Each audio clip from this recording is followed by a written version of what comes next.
Oh boy, we got some big numbers here, but first, this video is sponsored by the amazing programs linked down below on Building Your Wealth with a coupon code expiring Friday at 11:59 p.m. It is Black Friday, the Black Friday coupon code. Check that out, link down below. Holy smokes, folks, it's official. The Build Back Better has just received a Congressional Budget Office budget score. And it turns out the Build Back Better plan does not have enough money in tax increases to pay for itself. This is breaking news. The plan does not have enough money to pay for itself. However, it is close, and you have to look past the details of the top line to determine what's actually going on inside, because there are some adjustments and we get pretty darn close. Let's talk about that. Keep in mind, though, the House is expected to pass the Build Back Better plan despite the CBO score, which just came out tonight. But whether or not the House actually does not matter. This summary will still be applicable.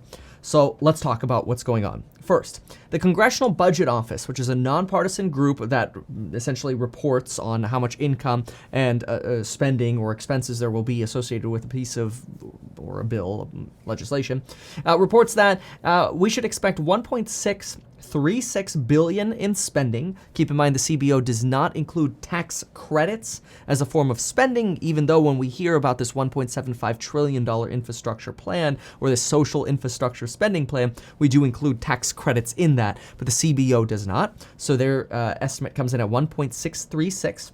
We raise 1.269 of revenue, which means technically we're adding to the debt by $367 billion over the next 10 years. Now, this could potentially be minus the IRS tax enforcement provision, which is expected to bring in an additional $207 billion, bringing the deficit to $160 billion over 10 years, rather than 367. So you're going to hear a lot of clickbait around that 367 number, but it's more realistically 160. And if you look at the CBO's actual spreadsheet and you click notes, you'll see the memo for that at the bottom. But most people are going to miss that, so keep that in mind when you're listening to the news or you hear people talk about it. It is a net cost of $160 billion per the CBO over the next 10 years. Now, there's an expectation that this could potentially hurt the chances for moderates like Joe Manchin to actually support this bill when it goes to the Senate. This is another thing to keep in mind. Even if the House passes this bill tonight, it's going to essentially be meaningless until we actually get Kyrsten Sinema and Joe Manchin on board. We do expect something to get done between now and the end of the year, though, because we've got to push the debt ceiling down the road again, and we've got to increase the budget or pass a new budget for the government again. Otherwise, we shut down or default on our debts, both of which are obviously bad. Now, currently, we're expecting that this is going to provide a lot of ammo to Republicans to pressure people like Kyrsten Sinema and Joe Manchin not to vote for this bill in the Senate. Republicans are already tweeting that Joe Biden's Build Back Better plan is not paid for. It's not a $0 bill. Now it's over $160 billion. That we're not going to build back better, that we're going to raise taxes, and we're going to make inflation worse. This is actually one of the sticking points for Joe Manchin, who's seen as that pivotal vote to actually get this bill through the Senate. Remember, this might pass the House tonight. It's not going to mean anything until it goes over to the Senate. It's got to pass the Senate. And Joe Manchin, somebody who's saying we should wait. We should wait to see what happens with inflation. We can't keep spending money. We've got to be careful because inflation is coming in way hotter than expected.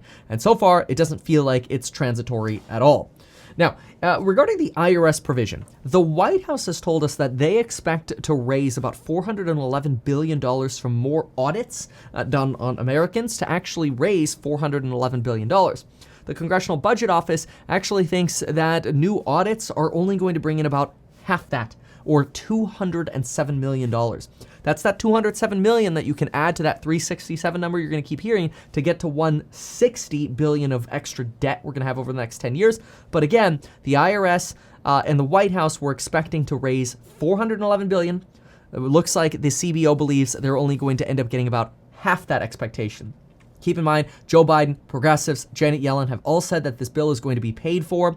Republicans are now going to be able to latch onto the fact that that is not true. It's actually going to cost $160 billion over 10 years. It is not completely paid for. So it is possible that this could end up leading to talk about more tax increases in minor amendments before this bill passes. Maybe it gets amended, or we get some additional tax increases amended in the Senate, and then that could always get revised in the House, and this bill actually passes sometime in December is the expectation right now. Keep in mind some of the things this includes. $300 billion for climate change, one of the largest climate change provisions, actually the largest climate change legislative text that we've ever had in history in America. $300 billion. Includes those EV tax credits as well. $7,500 for EVs, and an additional about $4,500 if those EVs are made with union labor like GM or Ford, but not Tesla, for that extra portion. 4 weeks of paid leave. Keep in mind, this is still up in the air. The House version has 4 weeks of paid leave, estimated about a $200 billion cost. But the White House actually took that out in a revised version. So this is a little up in the air. $300 billion for childcare, universal pre-K. Again, this is on the verge of passing the House. However, if 3 to 4 people vote no on this, it's not going to pass. But again, even if it does, it's all going to come down to the Senate. Relief for the deportation of undocumented workers or undocumented people in America, some form of relief for people who are being deported. 15% corporate minimum tax, 5% surtax on incomes over $10 million, 3% extra income tax on any income over $25 million.